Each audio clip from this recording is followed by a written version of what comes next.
संतप्त मानस शांत हों, जिनकी गुणों की गान में भी वर्धमान महान जिन विचरे हमारे ध्यान में। बारह भावनाओं की चर्चा चल रही है, जिसमें धर्म भावना की बात करनी है। और धर्म का अनेक रूपों में जैन दर्शन में विवेचन हुआ है, जिसमें सबसे मुख्य रूप है रत्नत्रय का, सम्यक दर्शन, सम्यक ज्ञान और सम्यक चारित्र्य। आचार्य समंत भद्र ने 1900 वर्ष पहले जब धर्म की परिभाषा दी तो उसमें यही लिखा है कि सदृष्टि ज्ञान वृत्तानि धर्मम धर्मेश्वरा विदु, कि सम्यक दर्शन, सम्यक ज्ञान और सम्यक चारित्र्य, इनको धर्म के ईश्वर धर्म कहते हैं। धर्मेश्वरा धर्मम विदु, धर्म के ईश्वर इन्हें धर्म कहते हैं।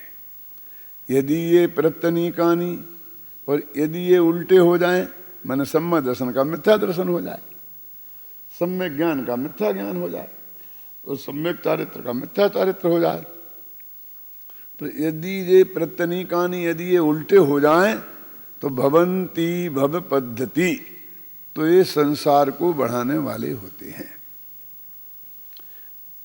इसी श्लोक के ठीक पहले एक श्लोक उन्होंने लिखा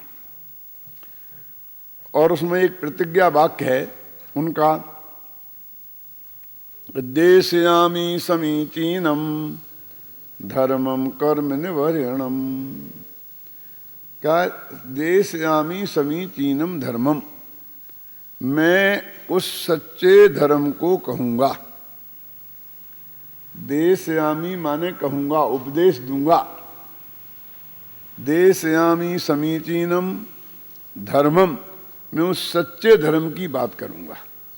सच्चा धर्म कैसा है? कि कर्म निवारणम, कि जो कर्मों का नाश करने वाला है। ज्ञानावरण आदि 8 कर्मों का नाश करने वाला है। राग देश मोह आदि भाव कर्मों का नाश करने वाला है। जो कर्म का निवारण करने वाला धर्म है, मैं उसकी बात करूंगा, मैं उसकी चर्चा करूंगा आपसे। क्यों?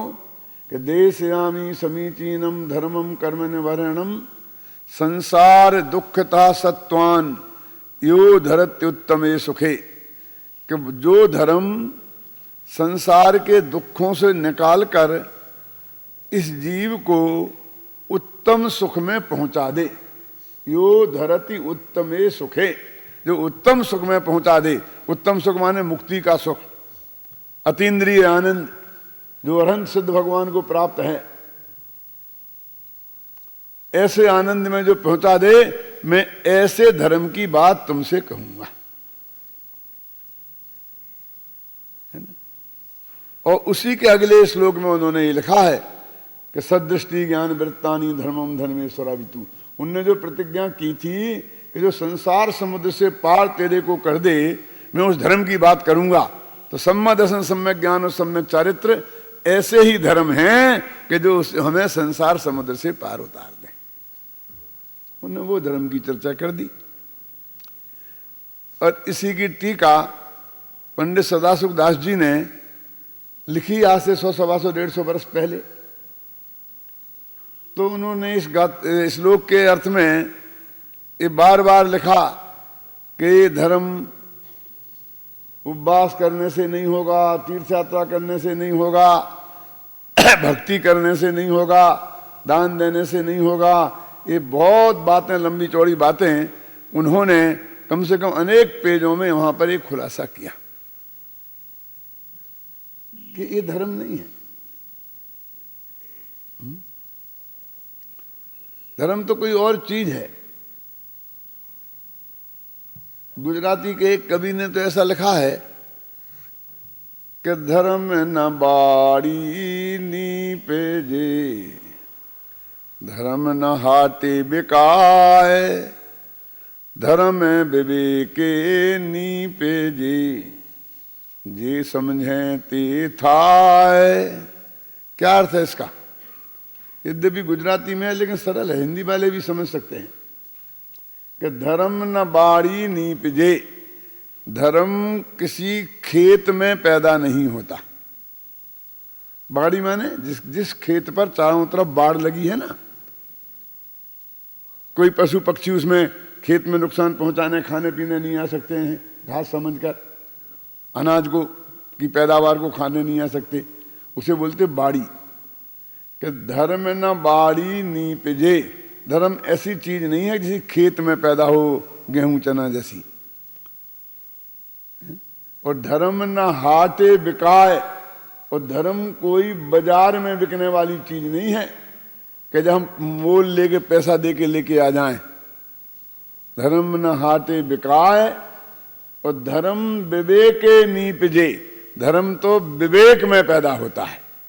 हर चीज में हमारा विवेक, विवेक माने भेद विज्ञान, विवेक माने हर बात का सच्चा निर्णय, अच्छा काम करने लायक कौन है और नहीं करने लायक कौन है, ऐसा अंदर में विवेक होना, उसका नाम है विवेक।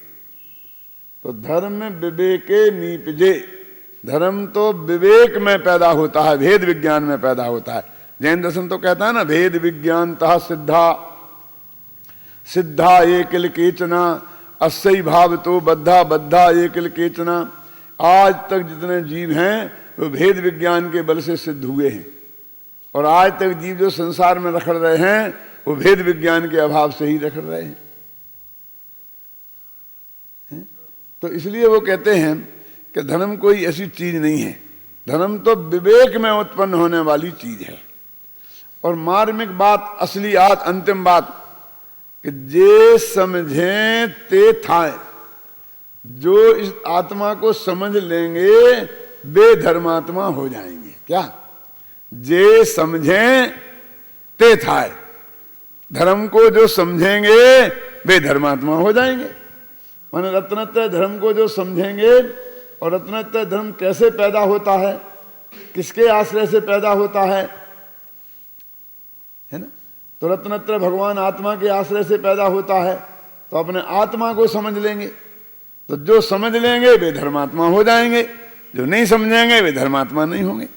कोई क्रिया करने से धर्मात्मा हो जाएंगे ऐसा कभी संभव नहीं है। समय सार में खुद लिखा है ना, जिसका पद्यानुवाद अपन ने लिखा है कि क्रिया कांड सो ना मिले यह आत्म अभिराम, और ज्ञान कांड से सहज ही सुलभ आत्मा राम। ये किसी भी प्रकार के क्रिया कांड से इस भगवान आत्मा की प्राप्ति होने वाली नहीं है।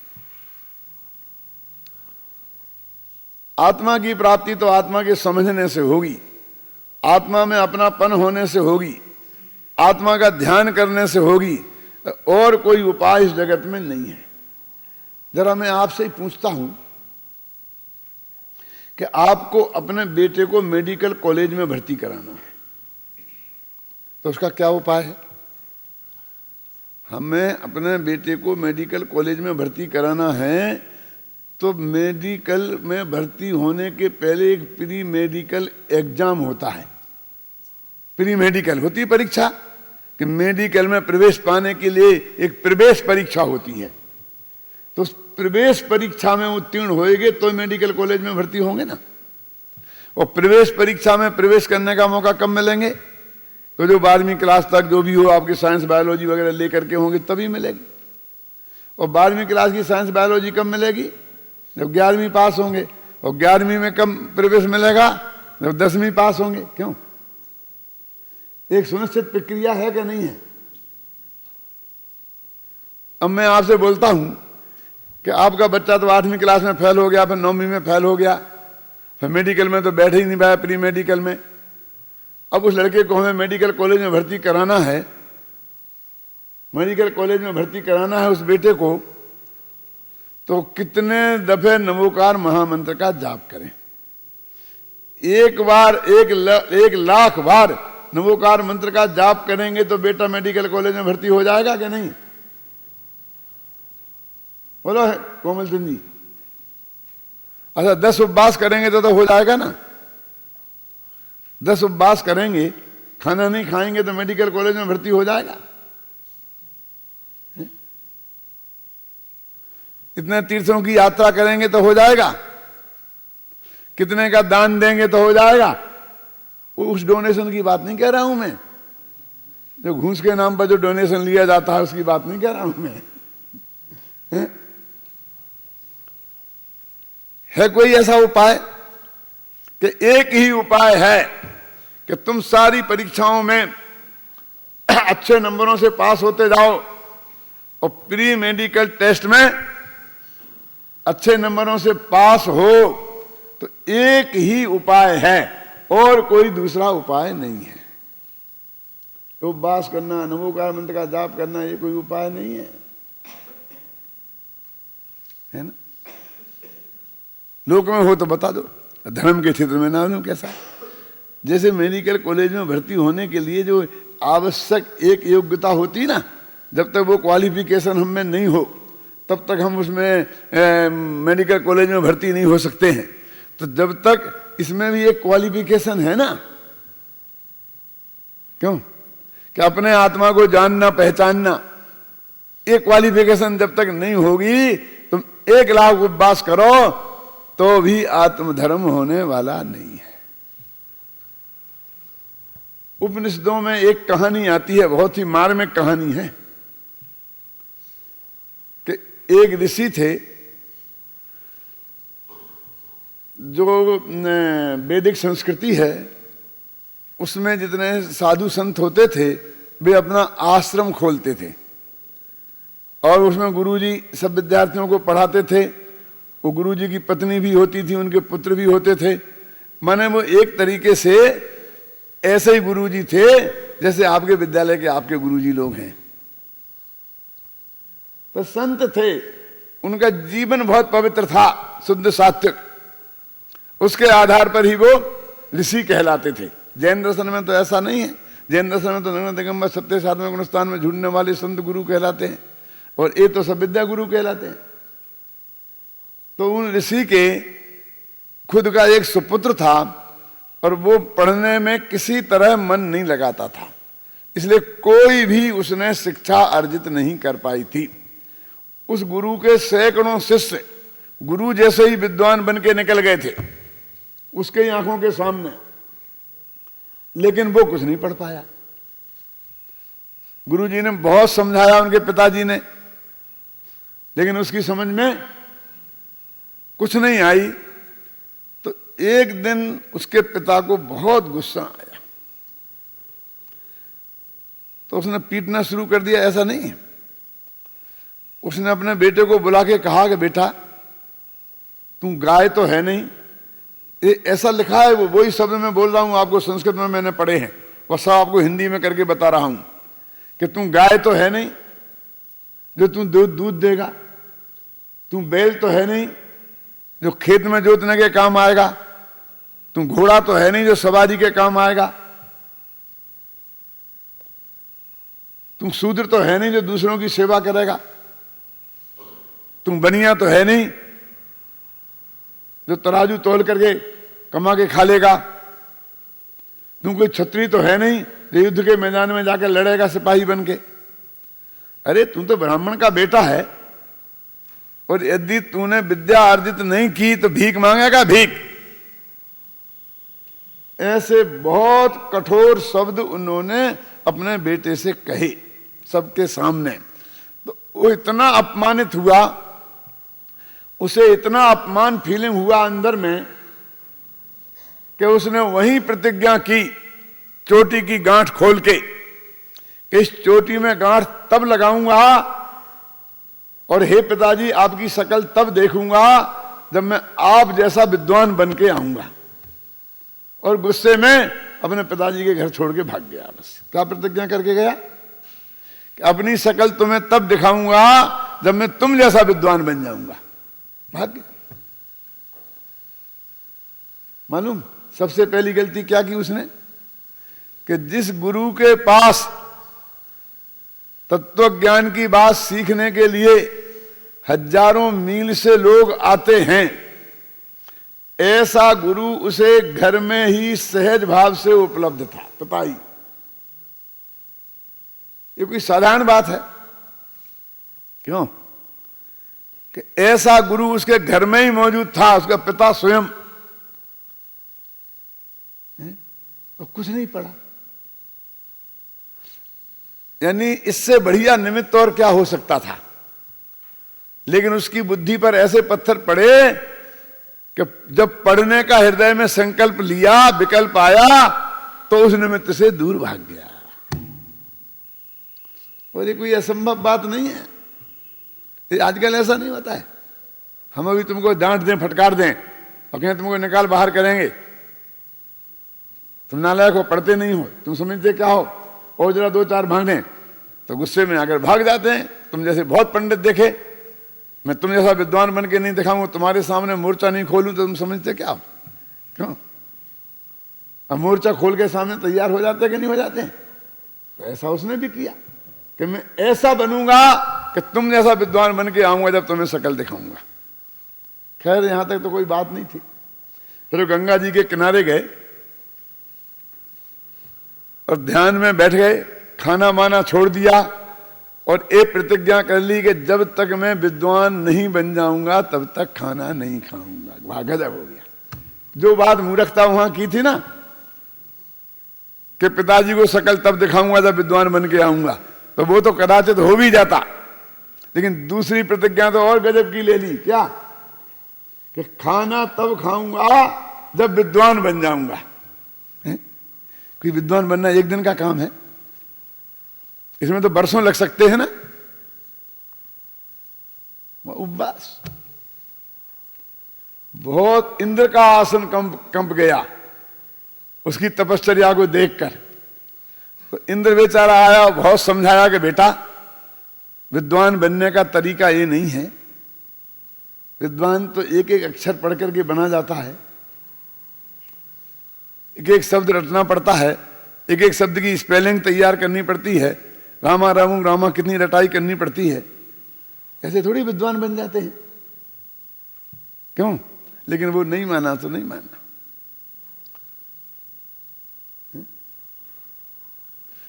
तो वही इंद्र जो था जिसका आसन कप गया था, उसने क्या किया कि एक वृद्ध ब्राह्मण का वेश बनाया और वृद्ध ब्राह्मण का वेश बनाकर वो वहीं पास में आया और नदी के किनारे की बालू अपने हाथ की मुट्ठियों में ले लेकर वो नदी में फेंकने लगा।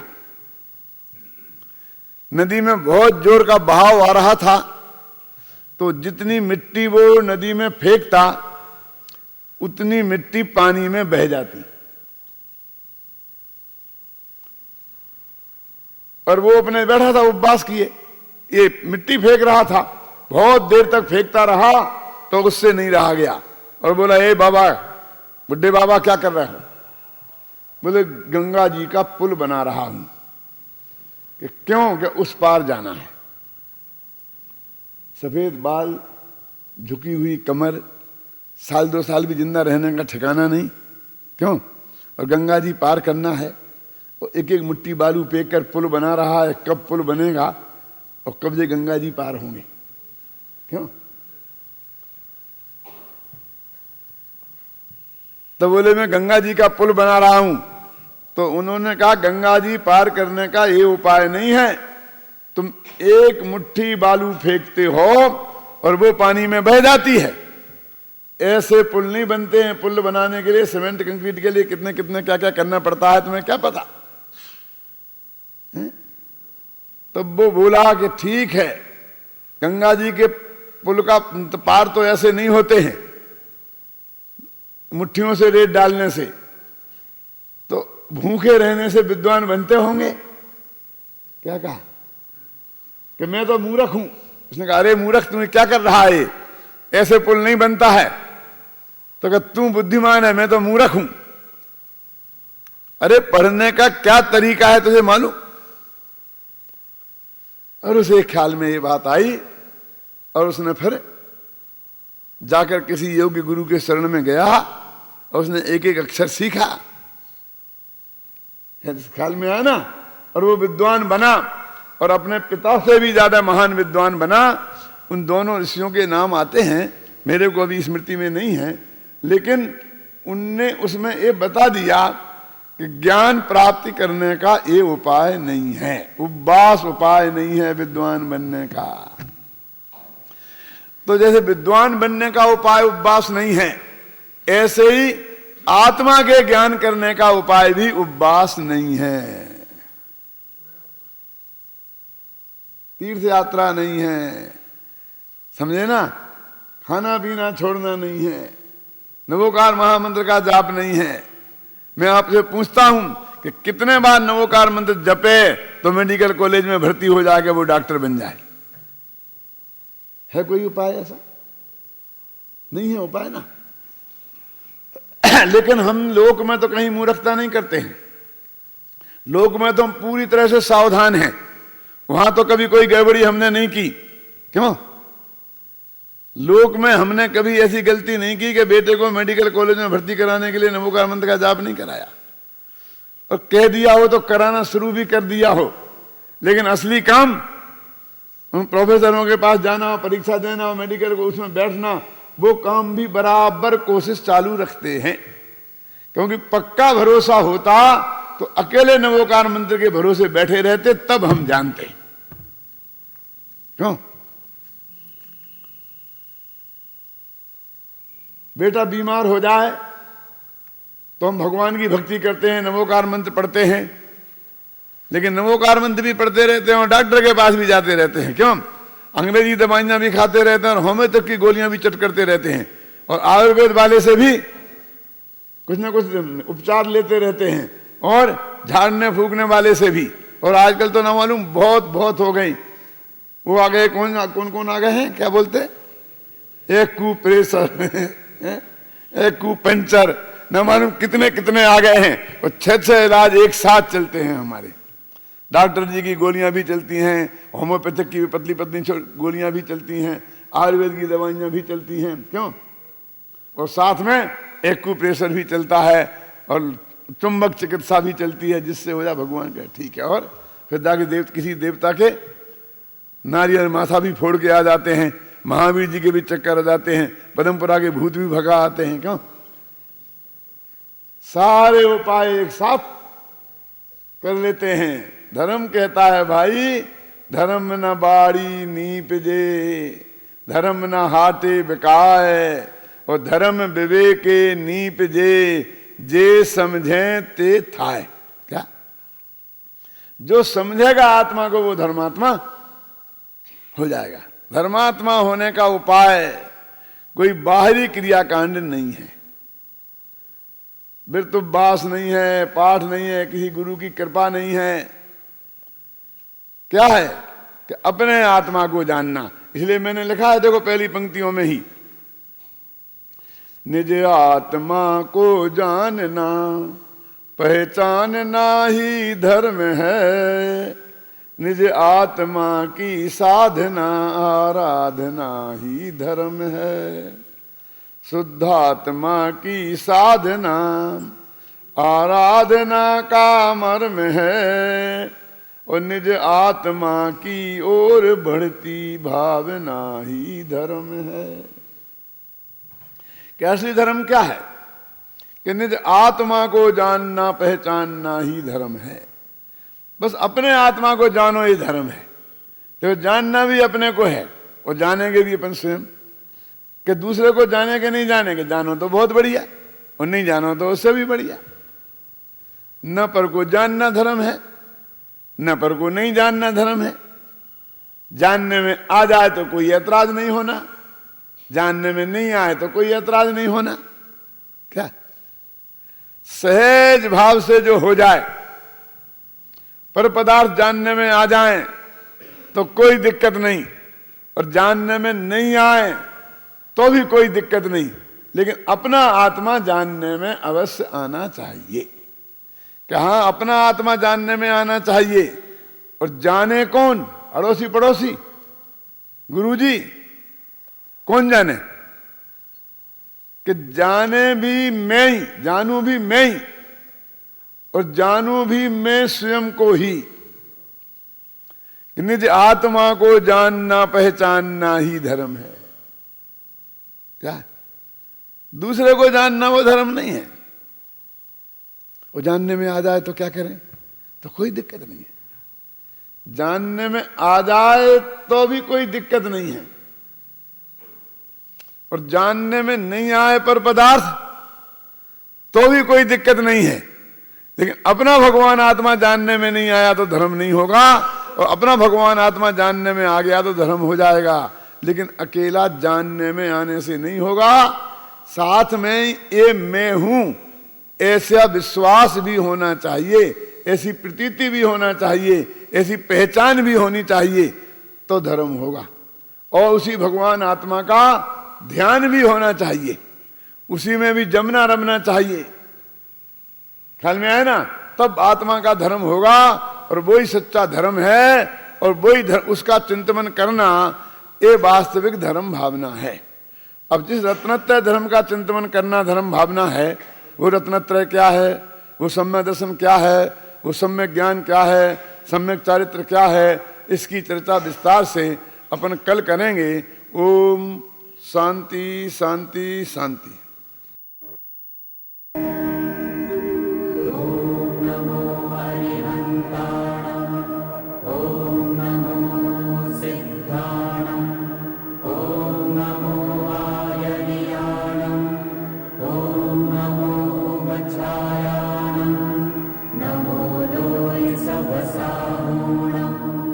ऐसो पंच नमोकारो